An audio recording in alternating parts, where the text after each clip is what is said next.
Itu saya tanya Oh, Resanya, saya tanya Resa, eh kenapa Le, coba kamu, aku nanya, kenapa setiap kali ada acara lebaran atau apa yang nikahan kamu selalu di luar? Kemudian dia bilang, Mbak, ini maaf ya Mbak ya, dia bilang, eh aku ini kalau lihat tante lain, ini misalnya ya Mbak ya, ini contoh lah, kalau Mbak nggak ngerti, aku kalau lihat tante lain nyium anaknya atau meluk anaknya, aku itu sesek langsung Mbak gitu. Jadi aku lebih Masya baik nggak Allah. lihat, aku di luar aja. Nah itu saya kena banget Pak, itu saya kena banget waktu dia ngomong kayak gitu. Hmm. Dan ternyata memang dia tidak pernah bercerita soal hal-hal yang kecil seperti itu ke orang lain gitu loh.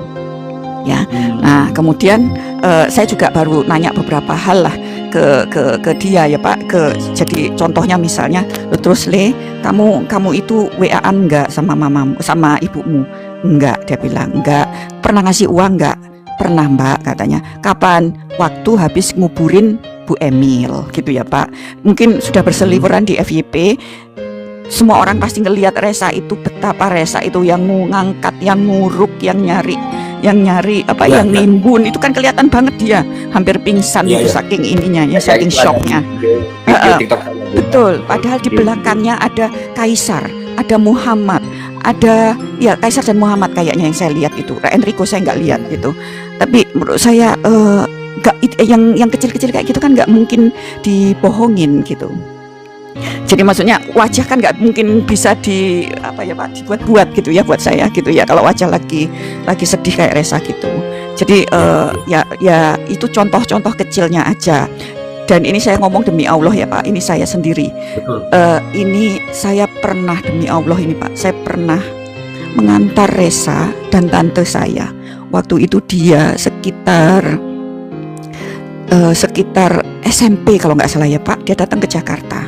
Kemudian sama tante saya ya Pak, kan ada nikahan keluarga di Jakarta. Keluarga kami maksudnya, bukan keluarga Bu Emil.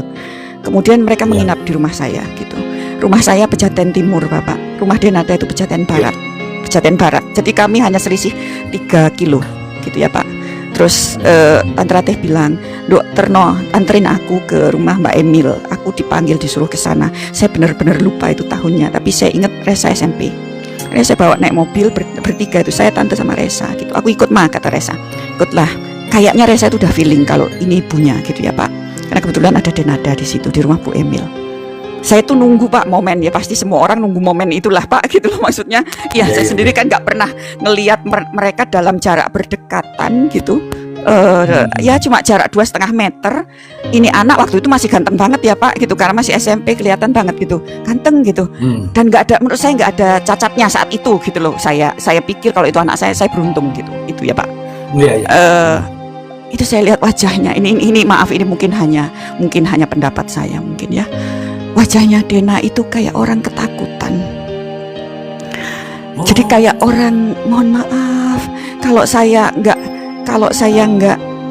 apa ya, kalau saya nggak bisa menahan diri, mungkin saya pukul itu wajahnya. Udah mungkin apa ya? Saya udah pengen ngeprok itu kalau orang Jawa Pak. Gimana sih Pak? Iya, karena saya lihat dia itu emosi ibu, iya saya emosi karena ibu saya emosi. melihat, iya, karena saya melihat dia itu melihat anaknya seperti melihat penyakit. Ini dalam pikiran saya ya Pak gitu. Seperti melihat penyakit. Subhanallah. Itu yang saya makanya waktu berita ini keluar, saya baru mengerti ternyata ini dimasukkan ke pengadilan. Kami semua itu keluarga besar tuh nangis. Mungkin 2 hari 2 malam, ada yang seminggu masih nangis kalau kami teleponan. Karena kami tahu perihnya gitu loh Pak. Karena kami tahu perihnya. Jadi waktu itu terus si Resa juga yang takut-takut gitu ya Pak. Terus dia bilang gini, Mbak, maksudnya ke Dena, Mbak boleh minta foto, dia bilang gitu. Terus Dena itu mungkin udah kagok, jadi dia langsung bilang, oh ya boleh. Tapi Bapak tahu posisi fotonya, kan saya yang motretin waktu itu, masih zaman BlackBerry ya, mungkin udah hilang fotonya ya Pak. Ya, ya, Heeh.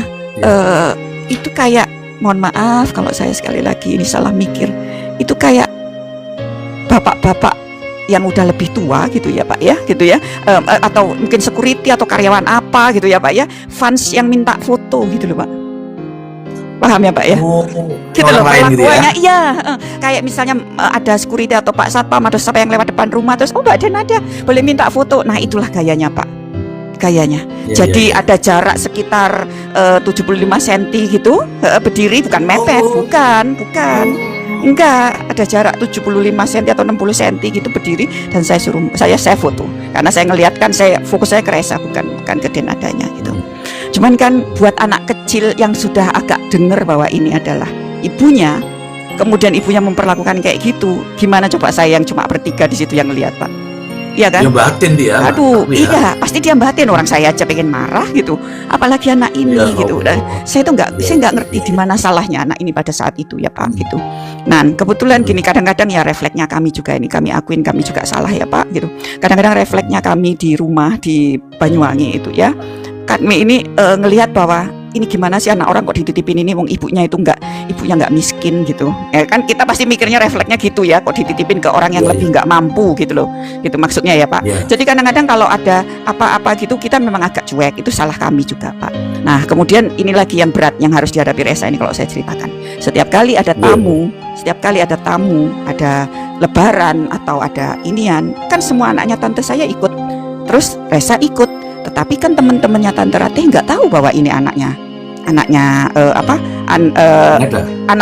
Denada atau anak Tante Ratih, dikiranya kan anak orang lain yang ikut ke situ, maksudnya yang nempel atau apa gitu kan ya Pak ya. Jadi yang kalau misalnya ngasih angpau atau ngasih apapun lah Pak, pasti yang dikasih kan anaknya Tante Ratih yang 1, 2, 3 gitu kan. Bener nggak Pak? Iya. Karena kan setahu mereka anak Tante Ratih 3 gitu loh. Bayangin berapa kali Resanya nangis pasti Tante Ratih, itu saya tahu Pak gitu. Pasti nangis, mama itu semua dikasih, itu saudara yang itu dikasih, ini dikasih, Mbak dikasih, aku nggak dikasih ya Ma. Terus ya Tante Ratih repot mau jelasin kalau ke tamu, kalau ke saudara dia langsung gitu, Mbak tolong Mbak, Resa belum dikasih ya gitu. Ya pasti kami ngerti, kami ngasih gitu. Cuman kalau orang lain kan kami susah menjelaskan gitu loh.